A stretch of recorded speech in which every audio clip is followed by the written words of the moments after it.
যেই ব্যক্তি মহান মাবুদের কাছে কিছু চাবে, দোয়া করবে, দরুদ ও সালাম যখন পড়বে তার দোয়া আল্লাহর দরবারে চলে যাবে। আস্তাগফিরুল্লাহ পড়বে তার দোয়া চলে যাবে। হেদায়েত চাবে তার দোয়া চলে যাবে। সুবহানাল্লাহ। এই তিনটি জিনিস হলো দোয়া মহান মাবুদ দরবারে কবুল হবে তার পূর্ব শর্ত।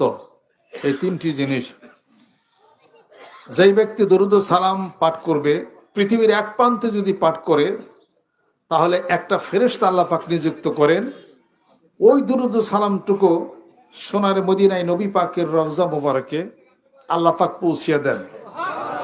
আবার যখন দরুদ ও সালাম পাঠ করে আর একটা ফেরেশতা আল্লাহ পাক নিযুক্ত করেন। এইভাবে যদি সে যদি কিয়ামত পর্যন্ত যদি দরুদ ও সালাম পাঠ করে, এক একটা দরুদ ও সালামের বিপরীতে আল্লাহ পাক এক একজন নতুন ফেরেশতা নিযুক্ত করে। সুবহানাল্লাহ।